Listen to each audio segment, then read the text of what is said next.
Hello and welcome to it. You're watching eNews Direct. I'm Tutuzile Ramela. Here are the stories we're tracking for you this evening. Classes suspended at the University of the Free State following violent clashes at a varsity cup rugby match.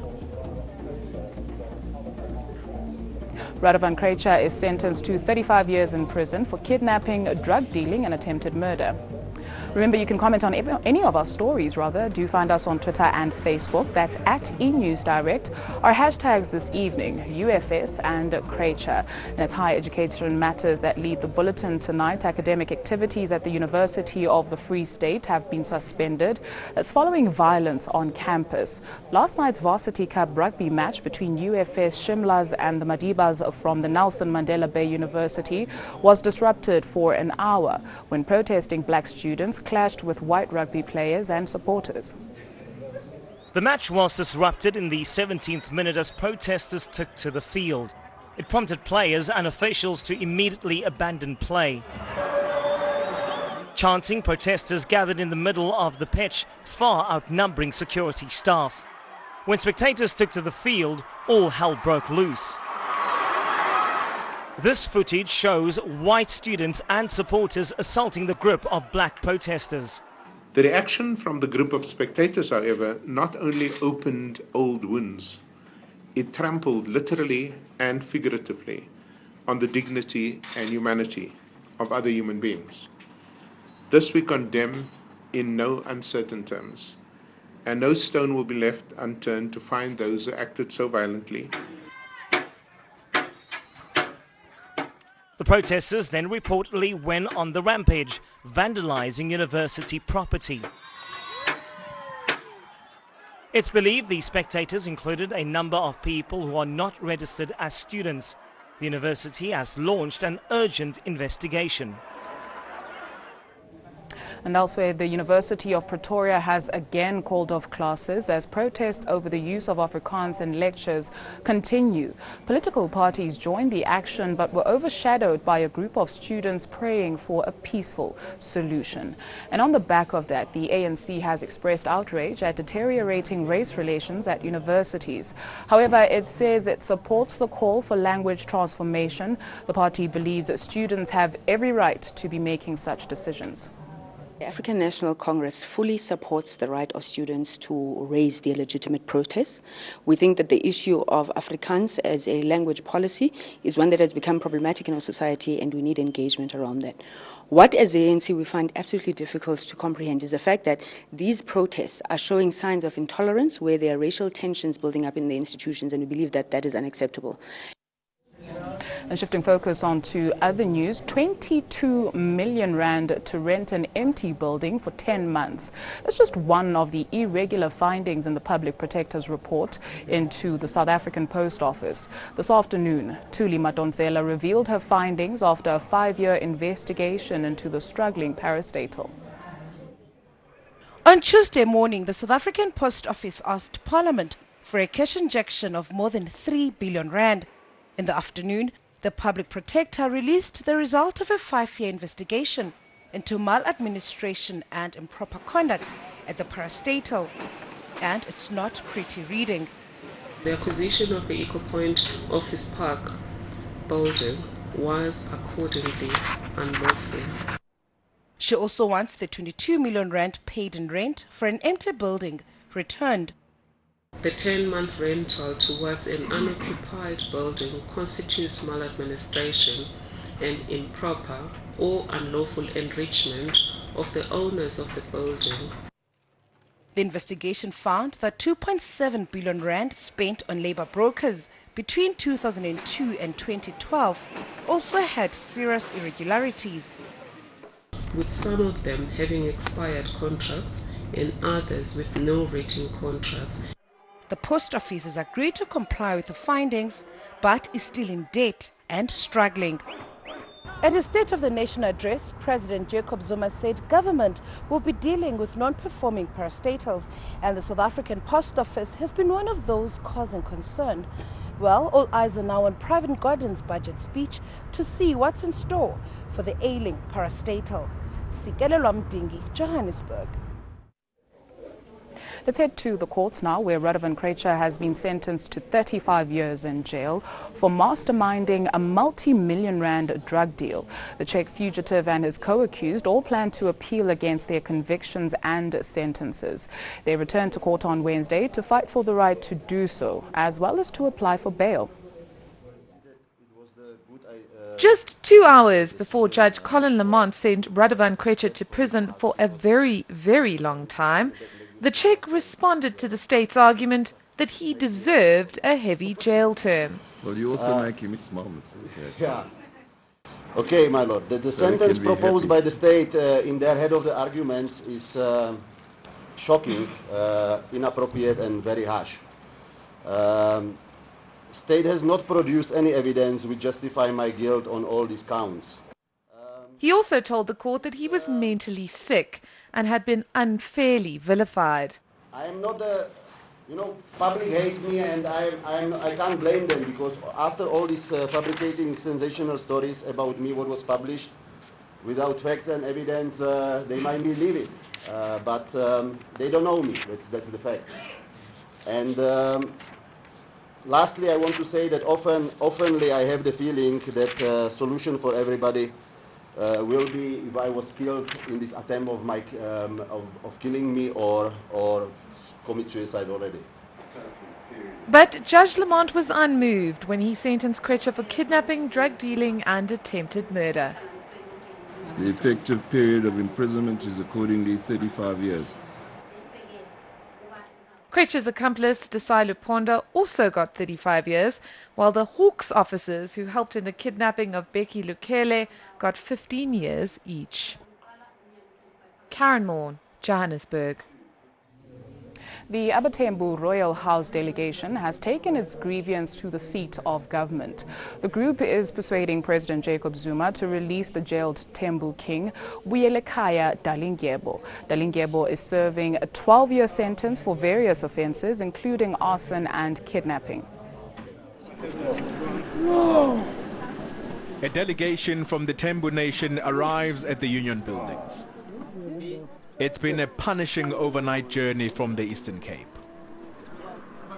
After a long wait for key leaders, the entire delegation assembles, led by the men of the cloth. In January, the Eastern Cape chairperson of the Congress of Traditional Leaders sent a letter to President Jacob Zuma asking him to consider granting King Buyelekhaya Dalindyebo a presidential pardon. The request was sent to the Minister of Justice for processing, but there's been no government comment since. Now, this Tembu delegation has decided to come all the way from the Eastern Cape to plead their case. King Buyelekhaya Dalindyebo has spent very little time in prison. He's currently in a private hospital being treated for a stomach ulcer and depression. His subjects say his 2 months' absence has been long enough. Ngamazwa phandle kwakumele bayikumkani ayingenanga kwayona kunikezelwe ngomnye umthembu endaweni yayo nisinike ixesha elingakanani ke rhulumente ukusiphendula ikwenzela into kokubana ukusukela namhlanje sikwazi uzibala iintsuku zethu kuba iminqweno yethu singabathembu besinganqweneli into kokubana kude kuqale umatshi ikumkani isejele sicela lento kuthiwa yi-presidential party. Government says it won't be pressured into a decision. This is a very delicate matter, and anything that you do, you'll have to deal with the consequences. So we are applying our minds thoroughly onto the matter. Nansi ke i-petition. The king's loyal subjects then handed over a petition requesting his release. Gambi, Pretoria. Quick look at world news now, and the United Nations Secretary General has won a pledge from Burundi's president for inclusive dialogue with the opposition to end an ongoing political crisis. Ban Ki-moon made the announcement after meeting President Pierre Nkurunziza in Bujumbura. Hours before the UN chief's arrival, several people were reported killed in gun and grenade attacks in the capital. Violence was sparked last April when Nkurunziza decided to run for a third term. The Syrian government has accepted the terms of a deal to cease hostilities. The country's main opposition umbrella group has also agreed, subject to government troops ending seizures and airstrikes targeting civilians. The ceasefire announced by the US and Russia would take effect on Saturday. The deal excludes Islamic State, the Al-Qaeda-linked Al-Nusra Front, and other groups deemed to be terrorist organizations. After the deadline for an earlier truce passed this week, skepticism remains over the new plan.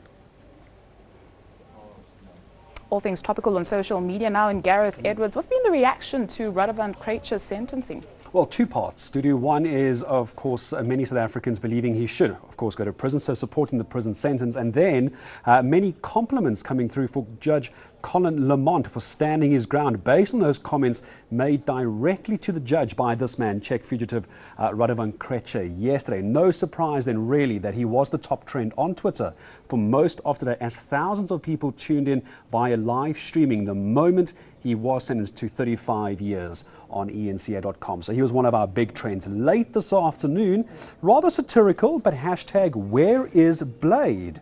Oh, with the protests, in some cases violence breaking out on some varsity campuses around the country, Twitter has been asking, where is Blade? Referencing, of course, the absence, it seems, of the Minister of Higher Education during these latest protests. I might add as well that this evening on eNCA he did speak to the media. So it seems the Twitterati might have to go back on that particular hashtag. It does, of course, lead us to our Twitter poll for tonight. Does South Africa have leadership capacity to deal with current problems at universities? You can get a chance to go and vote. All you have to do is go to @eNews Direct on Twitter. Welcome back. Money matters now, and local maize production is forecast to slip to a 10-year low. A new survey says South Africa's harvest will be pegged at just under 7 million tons. The predicted cut is due to the extended drought and late plantings. White maize prices doubled in 2015, edging towards record highs of 5,000 rand a ton. The anticipated 31% fall in maize production since last year means this will be the smallest harvest since 2006. Finance Minister Pravin Gordhan is expected to offer aid to struggling farmers in his budget speech on Wednesday. And with that, let's see how the markets performed today.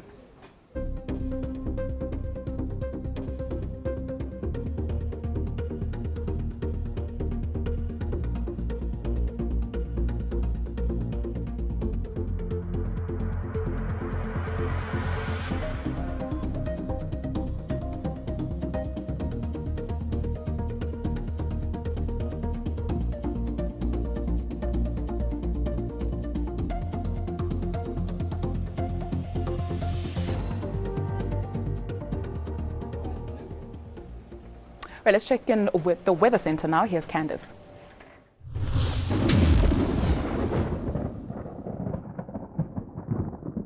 Welcome to the Weather Centre on Tuesday, where we're expecting mostly cloudy weather and scattered thunderstorms in the northeast on Wednesday, and a band of isolated thundershowers between Namibia and the Eastern Cape coastline. It'll be a sizzling hot day over parts of KwaZulu-Natal and the Eastern Cape, with a windy Wednesday over the southwestern interior, sunny and warm as we head further west.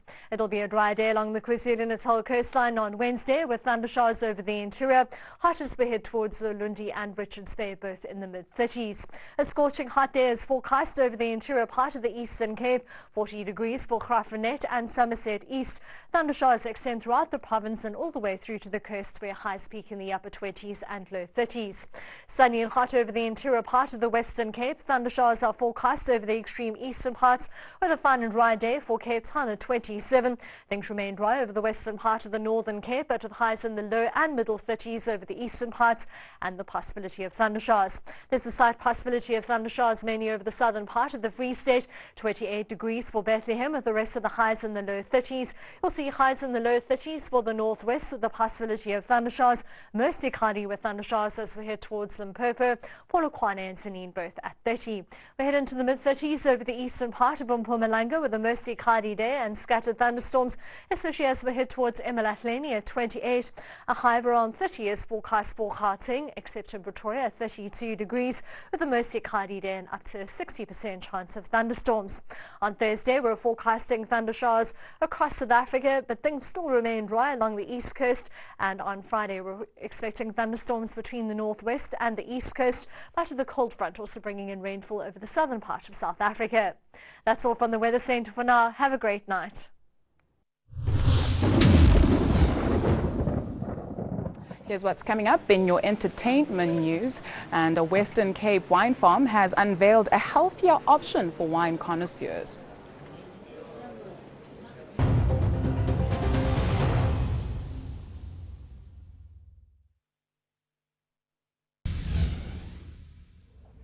Time now for some lifestyle news. And what do wood chips and wine have in common? Well, thanks to a new breakthrough, a healthier tipple to toast with, a Western Cape wine farm has unveiled a unique red wine that's lower in kilojoules than the average glass. Health-conscious South Africans and calorie counters the world over may just have found a unique wine to pair with their choice of diets. It's been tipped as potentially being the lowest kilojoule wine in the world. One major contributing factor is that it's made using indigenous honeybush wood chips. So this is what the honeybush wood looks like after it's been toasted. So just how does it go from this to a satisfying health-conscious drink? The uniqueness is the lower alcohol, first thing. And with the lower alcohol, it has lower carbs in. And we don't add any sugar. We use the honeybush wood, which gives structure. It gives that perceived sweetness. So it's actually pleasant on the nose. It has interesting flavors, aromas. This winemaking process has also been patented to be produced solely in South Africa.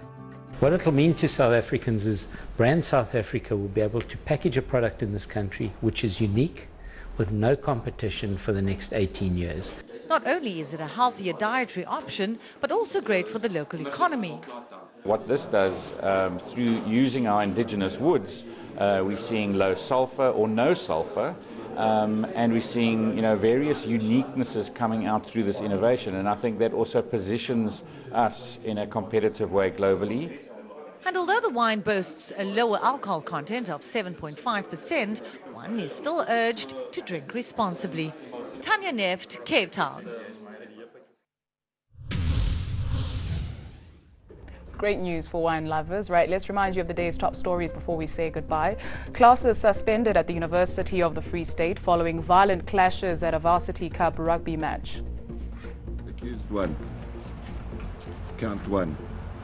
25 years imprisonment. Radovan Krejcir is sentenced to 35 years in prison for kidnapping, drug dealing and attempted murder. And that's a wrap from the eNews Direct team. It is indeed. We're back same time tomorrow on the other side of the break, Rhythm City. Remember, you can share your views with us. Do send us an email to enewsdirect@etv.co.za. Or just talk to us on Twitter and Facebook, and the handle that you need is @eNewsDirect. Until tomorrow night, have a fantastic evening. Bye-bye.